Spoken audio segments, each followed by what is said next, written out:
नमस्कार दर्शकों, मैं हूं एस्ट्रोलॉजर मयंक शर्मा। आप सभी का बहुत बहुत स्वागत है हमारे चैनल में। दर्शकों, ग्रह गोचर में आज चर्चा होगी सूर्य ग्रह के राशि परिवर्तन से। जी हाँ, 13 फरवरी को सूर्य ग्रह मकर से निकलकर कुंभ राशि में प्रवेश कर जाएंगे और वहां पहले से ही शुक्र, बुध और राहु की स्थिति बनी हुई है। तो राहु सूर्य का ग्रहण दोष यहाँ लगेगा। कहते हैं ना कि ग्रहण दोष लगने से काफ़ी तरह की परेशानियां रहती हैं और कुंभ राशि में इस बार ये बंदा है। तो अब आप देखिए, राहु तो अभी लंबे समय तक कुंभ राशि में रहेंगे, तो सूर्य यहाँ 1 महीने तक रहने वाले हैं। शुक्र और बुध का राशि परिवर्तन हो जाएगा धीरे धीरे जैसे जैसे समय बीतेगा आगे। तो ये मानिए कि 1 महीने राहु सूर्य का ग्रहण लगेगा, ग्रहण दोष रहेगा। 12 राशियों पर क्या इम्पैक्ट पड़ेगा ये बताएंगे। चतुर्ग्रही योग का क्या प्रभाव होगा, किन के लिए शुभ है, किन को सावधानियां रखनी है, या यूं कहें कि किन लोगों के लिए समय बहुत ही बढ़िया भी रह सकता है, और क्या कुछ उपाय आप ऐसे करेंगे जिनको करने से आपको बड़ा लाभ मिल सकता है। देखिए दर्शकों, सूर्य जो है ग्रहों में राजा इनको बोला गया है, और सूर्य अगर कुंडली में कमज़ोर हो, सूर्य नीच के हो जाएं, तुला राशि में नीच के होते हैं, या शनि के साथ पाप प्रभाव में हो जाए, राहु के साथ हो, केतु के साथ हो, तो उनके शुभ फलों में कमी होती है। कहीं ना कहीं व्यक्ति के तेज में, व्यक्ति के जोश में, ऊर्जा में कमी रहती है, सामाजिक मान प्रतिष्ठा में कमी करती है। और अगर कुंडली में अशुभ ग्रहों की युति हो और अशुभ भाव में हो तो पिता के सुख में भी कमी करती है, या पिताजी के साथ मनमुटाव की स्थिति रहती है। सूर्य हमारी आत्मा का कारक है, राजनीति, सत्ता का कारक है, प्रशासनिक कार्य, सरकारी तंत्र, ये सब सूर्य है। जब ये राहु के साथ पीड़ित होगा तो कहीं ना कुछ जो है विवाद, परेशानी, दिक्कत बनी रहती है। तो दर्शकों, फटाफट से अब चर्चा करते हैं कि 12 राशियों पर इस गोचर का क्या प्रभाव पड़ेगा। मेष राशि वालों के लिए काम कारोबार के लिए गोचर बहुत अच्छा है। मान प्रतिष्ठा बढ़ेगी, सुख साधन बढ़ेंगे, धन ऐश्वर्य की वृद्धि होगी, और यहाँ आपकी संतान की भी तरक्की होगी।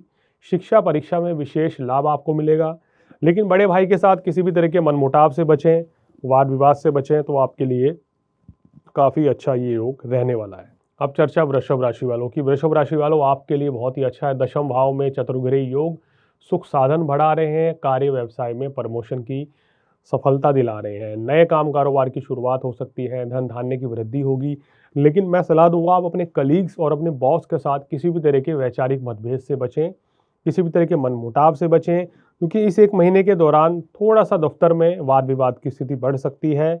इस चीज़ का आपको ध्यान रखना है। किसी भी काम में लापरवाही करने से बचना है, और अपनी माताजी की सेहत का भी ध्यान रखें।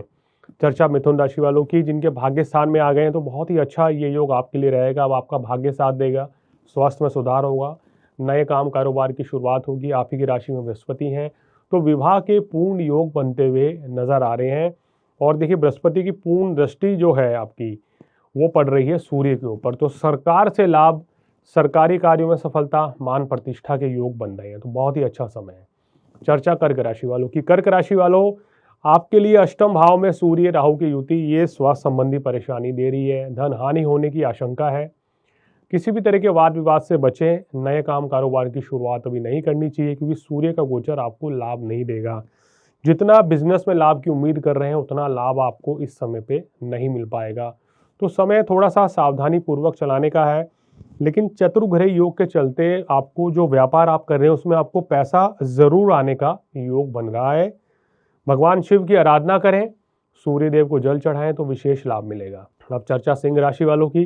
सिंह राशि वालों, आपके लिए ये महीना काम कारोबार के दृष्टिकोण से काफ़ी अच्छा रहेगा।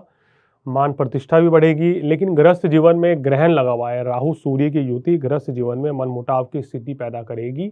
लेकिन शुक्र बुध की स्थिति और गुरु की विवाह स्थान पर दृष्टि किसी बड़े विवाद से आपको बचा लेगी। तो कोशिश करें इस महीने वाद विवाद टालें, चाहे घर पे हो या दफ्तर में हो। तो थोड़ा सा सावधानी रखना सिंह राशि वालों के लिए भी बहुत ज़रूरी रहेगा, खासकर घरेलू मोर्चों पे और अपने दफ्तर पे। अब चर्चा कन्या राशि वालों की। कन्या राशि वालों, छठे भाव में सूर्य का गोचर आपके लिए बहुत अच्छा रहेगा। काम कारोबार में सफलता, धन लाभ होगा। नई शुरुआत करने के लिए भी समय काफ़ी अच्छा रहेगा, मान प्रतिष्ठा बढ़ेगी। गुप्त शत्रु नुकसान पहुंचाने का प्रयास करेंगे, आपकी छवि को धूमिल करने का प्रयास करेंगे, लेकिन अंततः वो कामयाब नहीं हो पाएंगे। कुल मिला के ये समय मानसिक तनाव से बचने का है। काम कारोबार में आप इस महीने अच्छा कर सकते हैं सूर्य के गोचर में। अब चर्चा तुला राशि वालों की। तुला राशि वालों, पंचम भाव में राहु सूर्य शुक्र बुध की युति शिक्षा परीक्षा में कभी कभी अवरोध रह सकता है, या यूं कहें कि इस समय पेट में कोई इन्फेक्शन तकलीफ रह सकती है, तो थोड़ा सा अपनी सेहत का ध्यान रखेंगे तो आपके लिए काफ़ी अच्छा रहेगा। रुके हुए कार्य पूर्ण होते हुए नजर आ रहे हैं, सरकारी कार्यों में सफलता मिलेगी। बृहस्पति भाग्य स्थान में भाग्यवान योग बना रहे हैं, भाग्य के बल पे इस महीने आपके सभी कार्य पूर्ण होते हुए नजर आ रहे हैं और व्यापार में भी अच्छा लाभ मिलने वाला है। अब चर्चा वृश्चिक राशि वालों की। वृश्चिक राशि वालों, ये समय सावधानी पूर्वक चलने का है। इस समय कोई नई शुरुआत जो है वो नुकसान भी पहुंचा सकती है, यानी धन का निवेश सोच समझ के करें। कोई नया काम कारोबार की शुरुआत करनी है तो अभी आपको रुक जाना चाहिए, क्योंकि आपके बृहस्पति भी अष्टम भाव में चल रहे हैं और मंगल की स्थिति भी आपके लिए थोड़ी सी इस समय मिली जुली है, तो यहाँ संभल कर चलने की स्थिति है। अगर बात करें शुरुआती कुछ दिन, शुरुआती 15 दिन आपको विशेष सावधान रहना है। उसके बाद वृश्चिक राशि वालों के लिए समय अच्छा बेहतर हो जाएगा, सभी काम बनने लग जाएंगे, मान प्रतिष्ठा बढ़ेगी, धन दौलत की वृद्धि होगी और रुका हुआ फंसा हुआ पैसा भी मिलता हुआ आपको नजर आ रहा है। अब चर्चा धनु राशि वालों की, जिनके लिए ये माह बहुत अच्छा रहेगा। धनु राशि वालों के लिए सूर्य गोचर विशेष लाभकारी है, सरकार से लाभ मिलेगा। खिलाड़ी हैं, अभिनेता हैं, तो ये समय आपके लिए बहुत ही अच्छा रहेगा। आपकी मान प्रतिष्ठा बढ़ेगी, सुख साधन बढ़ेंगे और आपके भाग्य में भी वृद्धि होती हुई नजर आ रही है। राजनेताओं को विशेष सफलता, उच्च पद की प्राप्ति, मान प्रतिष्ठा, ख्याति वृद्धि होने के योग बन रहे हैं। चर्चा मकर राशि वालों की। मकर राशि वालों, सूर्य का एक गोचर धन हानि की ओर इशारा कर रहा है, तो धन का निवेश सोच समझ के करें, किसी को पैसा उधार ना दें और अपनी सेहत का ध्यान रखें। अगर आपको बीपी, कोलेस्ट्रॉल या हार्ट की समस्या है तो विशेष ध्यान देने की ज़रूरत है। जोखिम भरे निर्णय इस समय टाल दें तो आपके लिए बहुत अच्छा रहेगा, खासकर शुरुआती 15 दिन। क्रोध की अधिकता से बचें तो आपके जो भी कार्यों में अड़चनें परेशानी आ रही हैं वो आपकी दूर हो जाएंगी। सूर्य को जल चढ़ाने से मकर राशि वालों विशेष लाभ मिलेगा। अब चर्चा कुंभ राशि वालों की। कुंभ राशि वालों, आप ही की राशि में राहु, सूर्य, शुक्र और बुध की युति क्रोध की अधिकता को बढ़ा सकती है, स्वास्थ्य संबंधी परेशानियां दे सकती हैं, तो आपको अपनी सेहत का ध्यान रखना है। जीवन साथी के साथ किसी भी तरह के मनमुटाव से बचना है। छात्रों को मन लगा के पढ़ाई करनी चाहिए अगर उनकी कोई परीक्षा आने वाले समय में है, क्योंकि ध्यान थोड़ा भटकता हुआ नजर आ रहा है।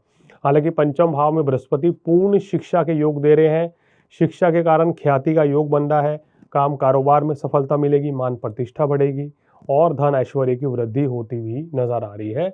सूर्य को जल चढ़ाएं और शनिदेव की आराधना करें तो विशेष लाभ मिलेगा। अब चर्चा अंतिम राशि मीन राशि वालों की। मीन राशि वालों, ये महीने की शुरुआत थोड़ा सा नुकसान, चिंता, भय से होती हुई नजर आ रही है। विदेश जाना चाहते हैं तो उसके लिहाज से समय आपका अच्छा है, विदेशों से तो लाभ मिलता हुआ नजर आ रहा है।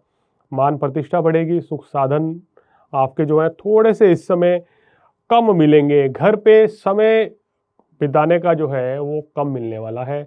भागदौड़ बहुत ज़्यादा रहेगी, तो व्यर्थ की भागदौड़ भी रह सकती है, काम कारोबार के सिलसिले में भी भागदौड़ रह सकती है। तो इसके मद्देनज़र आपको अपनी सेहत का विशेष ध्यान रखना चाहिए और कार्य क्षेत्र में कोई भी लापरवाही नहीं करनी चाहिए।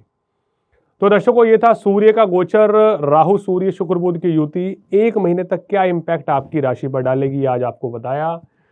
और अगर आप भी किसी विषय पे जानकारी चाहते हैं तो हमें मैसेज कर सकते हैं या फ़ोन करके संपर्क कर सकते हैं। आज फिलहाल इतना ही, मुझे दीजिए अनुमति, नमस्कार।